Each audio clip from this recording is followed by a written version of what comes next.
So, this is another one of those movies, much like Videodrome, or Spring, or Snuff It, where, upon initially watching it, I didn't think I was going to review it. Now, this movie, I decided I'd want to review it about 10 minutes in. Well, about 5 minutes in. I wanted to watch a bit more, see if it got more interesting. Because this movie, I expected it to be terrible, and unwatchably bad, and cringeworthy. And I didn't expect it to get, like, horrifically cringeworthy until I was at least 15 minutes in. This movie got that much cringeworthy. Like, it reached that level of cringiness after 5 minutes. So I kind of have to review this movie now. Now, again, I haven't finished the movie. At this point, I'm probably only 15 minutes in. This is just me doing the intro for my review of it. So, it's a modern supernatural found footage film. Ugh. All those words together just usually aren't that good. From 2014, and tonight's movie is Unfriended. Oh, fuck, I hate that title so much. Like, one of the alternate titles for this movie was Cybernatural, which I honestly think is a far better title than Unfriended. Unfriended sounds just stupid as fuck. Like, they could have used anything else, and that's one of my big gripes with this movie. I'm already reviewing the damn thing, and I'm not even done with it. That's one of my big gripes with this fucking movie, is that they chose Unfriended, the most unoriginal, unimaginative, least clever title they could have picked for this kind of movie. Now that that's out of the way, now that that small bit of bitching is out of the way, I can finally get on to what the movie's about. So, if you didn't see the absolutely cringeworthy ads for this movie that ran on TV, and they ran on Facebook and YouTube, and I'm pretty sure that's where it got most of its, I'm pretty sure that's where that's where I think it was absolutely genius, was because it's a film about the social media generation. It's a horror found footage film about the social media generation, targeted at, teenagers, and they decided to advertise it mostly on Facebook, YouTube, social media sites, Twitter, Tumblr, all that. They decided to advertise it more on social media sites than on TV, and that was genius. I must give them that. That is absolute genius. I didn't expect them to do that. So tonight's movie is about a group of friends who are in a Skype call, and then there's this person in the Skype call who's not answering and who isn't really doing anything. They're just sitting there, and they think it's a glitch, and it's like the 1 year, I guess, anniversary of their one friend's suicide, after someone posted an embarrassing video of her on the internet, and then she killed herself, and that video is also on the internet. Now, and this movie was apparently, as far as, from what I've heard, this movie was completely done on a desktop, on multiple desktops, and it was done, most of the scenes were done in one take, and so far, I'm not gonna lie, the acting is actually kind of okay. But from what I've heard from a few people that it's actually not that bad, and if you can kind of look past the really, really stupid title and premise of the movie, it's actually a pretty interesting and kind of original idea. Even though the movie The Den came out like a year before, a couple years ago, and I gave The Den a 9 out of 10, and it's a very similar film, except this one has to do with, like a kind of like a Skype chat roulette thing, combination of Skype and chat roulette. That is, and then this woman runs into like people that are involved with the underground snuff film trade, and that's actually really cool and plausible, and that's actually kind of terrifying for me. For me personally, as someone who listed one of the most horrifying urban legends as the illegal organ trade. So, it's a movie very similar to The Den, and, am I gonna bitch about anything else? I don't know. I should say this movie has potential. It does. Do I think it will live up to that potential? I don't think so, but I'm gonna give it a fair shot. I'm gonna watch the whole thing, and I'm gonna tell you guys what I think of it. Now, one of the things that I gotta say before I even end this intro and go into the review and actually watch the movie, one thing I've got to say is that I was a bit underwhelmed going into this, not going into the trailer for this movie, before the movie actually officially got a MPAA rating, because I was like, oh, this is going to be another stupid boo jump scare PG-13 piece of shit horror film. Then I saw it was going to get an R, then I saw that it got an R rating for violence and, mostly violence and some sexual content, and I'm sitting here like, okay, well, maybe this film, it definitely has a bit more potential, because even if the movie sucks from almost every standpoint, if it's violent and, if it's violent enough, it can still be somewhat entertaining. So, let's just get into this movie, and let's pray that it is not as bad as I hope it, as I predicted it to be. Yeah.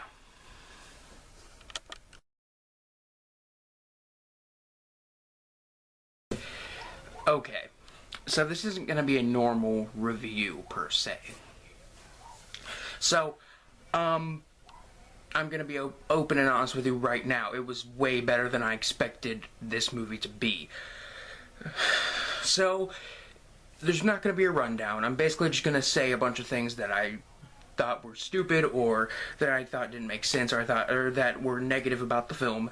And then I'm gonna talk about things that I liked about the film, things that surprised me, and things that I thought worked for the film. So, there's a few things. I used to be one of these kinds of people that would, get on Skype and, meanwhile have, a window open and be on, I don't know, fucking funny junk looking at memes.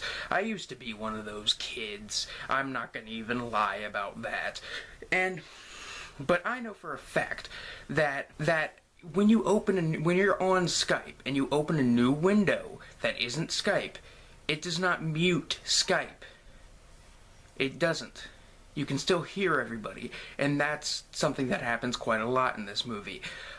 This movie also has a lot of dialogue related towards sex, and this sex-related dialogue, I haven't seen sex-related dialogue delivered this cringeworthily bad since Nicole Kidman's performance in Eyes Wide Shut. And even though you can only hear, the main character talking when Skype is open, and I guess her mic is off when Skype's closed, when the Skype window isn't open, and but apparently her mic is still on, because we can hear her typing and clicking, and this isn't just very subtle typing and clicking. This is holding the microphone next to the keyboard and mouse, typing and clicking. This is that level of, this isn't something that's, really bad about the film, but it's something that bothered. Oh, yeah. There's a point in which the ghost or hacked account or whatever sends them memes. Sends them memes to threaten them with. Memes to threaten them with.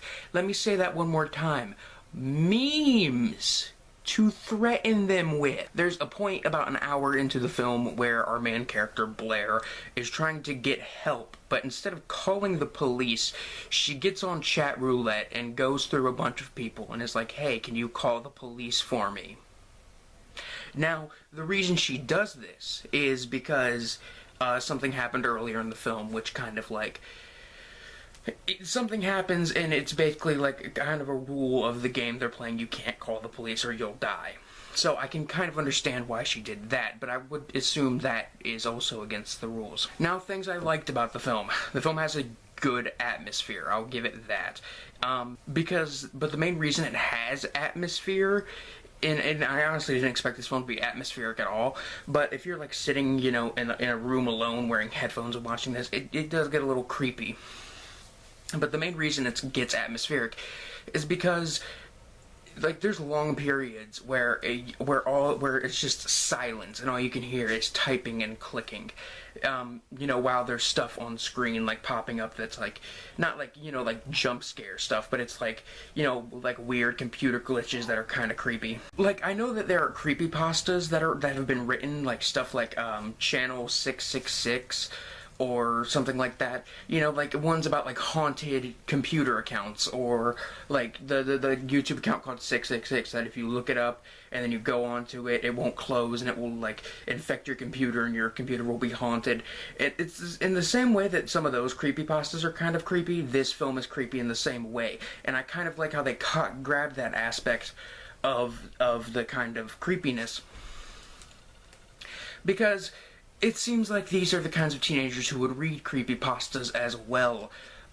So there's also things take an unexpected turn when you realize it's not just the dead girl's account who's been hacked. Like everybody's accounts are being hacked, and they're posting videos and photos of each other, kind of, proving that not everybody in this chat is completely innocent in the matter.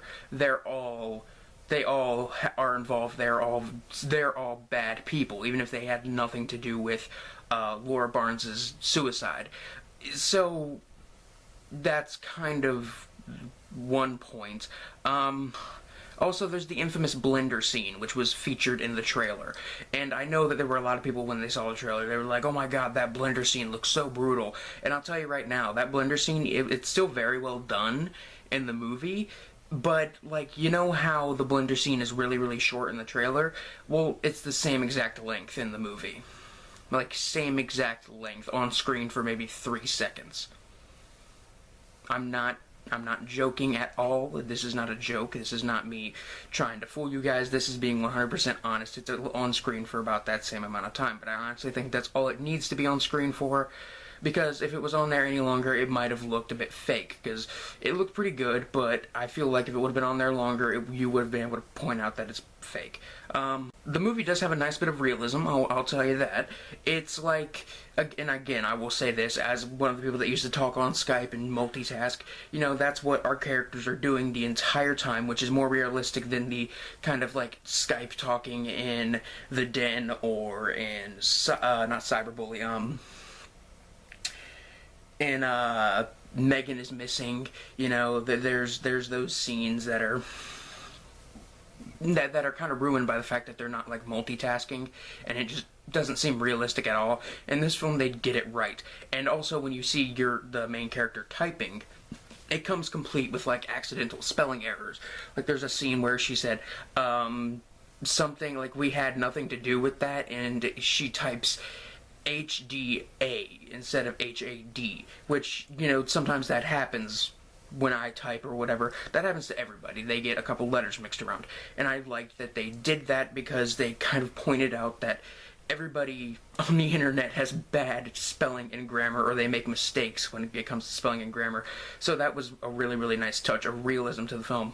The movie has music, actually. It has somewhat of a soundtrack, and basically what the soundtrack is our main character, Blair, playing music while on the computer through Spotify, and she's turning the volume down way low so she can still hear her friends and listen to the music. So there's actually some music in the background. And this whole like Spotify playing music in the background thing actually comes in handy when making a scene complete, like just complete, and I don't know how to explain it. It helps make the scene a lot cooler than you would expect it to be. The movie also has a very like psychological twist to it. Not like a twist, like a plot twist, but like a psychological kind of aspect to it, in the sense that there's a point that they're playing a game. They're playing Never Had I Ever, and it's not like, regular Never Had I Ever with drinking. It's Never Had I Ever with like, never have I ever forced this one girl to get an abortion. And if they don't admit that and if one of them doesn't, fess up to it, if the person who did it doesn't fess up to it, then they die. And that's actually really, really cool, unexpected, little thing. There's some moments that are played off very, very serious, but honestly, I think they're a bit silly to be played off serious, so it's kind of funny, and that is a positive aspect for me, because I honestly think this movie could work as, like, a horror comedy. So that's what I liked and disliked about the film. Now I'm going to get on to actually reviewing it. The acting in this movie was solid. Everybody turned in a pretty okay performance. The writing it's teenagers talking over the internet, so obviously the writing isn't that good. The characters aren't really fleshed out at all. They aren't really developed, but honestly, in a movie like this, it doesn't kind of matter, because you're just kind of wanting all of them to die as soon as you find out all the stuff they've done, like, you realize that they're very terrible people and that they should all just die anyway. And what they did for effects, like visual effects, it's all okay. What there was of gore in the film was pretty well done. I think I saw a little bit of CG blood in there, but I mean, I'm kind of sick of complaining about CG blood, so I'm just gonna go ahead and say CG blood is terrible. It should never be used, but I can kind of forgive it for this movie. From what I heard, this movie was done entirely on a desktop with a few, like, you know, effects and, like, fake glitches and stuff added in, and, like, all of it was done in Skype. All of the acting was done in Skype in one take. At least that's what I've heard. And honestly, it feels kind of natural. It feels natural for a movie like this. Lighting is okay, I guess. Camera work it's a found footage film, so obviously the camera work isn't too good. Now, the music is also okay. Now, I gotta talk about this. Going into this movie, I thought this was a movie that was just, like, completely made for these kinds of stupid teenagers that love, you know, spooky jump scare movies. And it kind of is, but it's also I honestly think this movie is more of a parody of, like, the social media, the kind of social media generation, you know, people, like, the generations like that just sit on their computers all the time, and this is coming from someone who sits on their computer all the time, but people who actually still have a life outside of sitting on their computer. You know, the social media generation, they're all obsessed with things like that. And if this film, and if you watch this film, you know, keeping in mind that it's a parody of this culture, it hits the nail on the fucking head. It really, really, really works. Like, it is solid. It works surprisingly well. Better than you would think. I think that's it. On the gore meter, from 1 to 10, 1 being something like Nosferatu and 10 being something like Brain Dead. Unfriended is probably about a 3. It really isn't too bad. There's the blender scene. There's like one other kill, which I thought was really, really cool, and it was really unexpected. But it was, you know, overall not too gory, and I kind of think that works with how the film is, like, with how the film plays some scenes off. I don't even know what I'm talking about anymore. But overall, would I recommend the movie? Totally. I would totally recommend this as long as you don't, like, buy it. Like, I say this, and I'm probably gonna eventually buy this movie on DVD or Blu-ray, but I'm not gonna pay $20. I'm not gonna pay $15. At most, I will maybe pay $10 just to own this movie, just to throw it in my collection, and just to watch it every once in a while and have a nice, you know, giggle, and remember that some mainstream horror films can still be actually kind of decent, and they can still be entertaining, and not be, you know, as shitty as they seem. So, yeah. Now, I say this, this is me reviewing it after watching it online myself, and honestly, would I pay to rent this movie? Yes. If you see it in Redbox, I would say rent it, give it a watch. It's probably like $1 out of Redbox, maybe $2, and it is most definitely worth the price. It's at least entertaining. I know there was something else I wanted to say about this movie. Let me just say overall, if I had to describe this movie, if I had to do like a 3-word or like a 1-sentence review of this movie, it would be that Unfriended is a cringeworthy but surprisingly well-made horror flick. Surprisingly entertaining, at least. I don't know what else to say about it, and I honestly don't know what I want to rate this film, because I feel like if I give it like, because I want to give it a 7 out of 10, because I was at least that much entertained by this movie, but I feel like if I give it a 7 out of 10, people are going to think I thought it was really good, and there are people out there that were like, this is a new masterpiece of the horror genre, and let me tell you something, this movie is nowhere near as good as Wolf Cop, The Babadook, The Babadook, or Starry Eyes. It's not as good as any of those. Those films are far, far superior. And it's a lot, and It Follows is definitely a way better film than Unfriended. But it's, I don't know, there's just something about the film. Overall, I liked it for what it was, and I would probably give it a 6 out of 10, or a 3 out of 5. That's probably where I sit on it. I don't know. I guess from now on I should really, you know, not just when I see a stupid trailer for a modern horror flick, I should at least give it a shot. I think that's the lesson here. Anyway, guys, I'm gonna go, I don't know, watch a good movie. Not that this movie was terrible, but it was still kind of bad. I don't know, I think I'm gonna go watch, like, I don't know, maybe The Descent. Something good from this, century. I don't know, I'm gonna find something. Anyway, guys, that's it for now.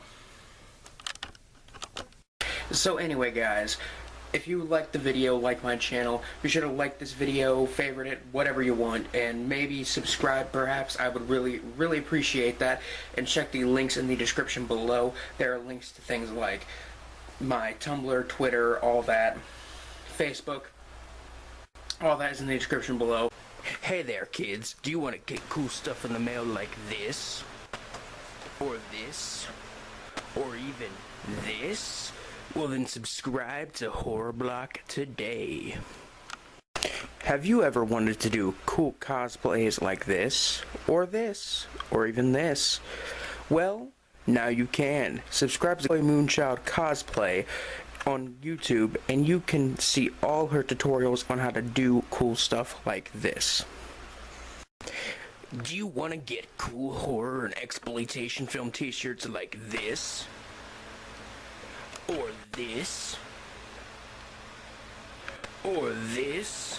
Well, then go to RottenCotton.com to check out all of their premium t-shirts.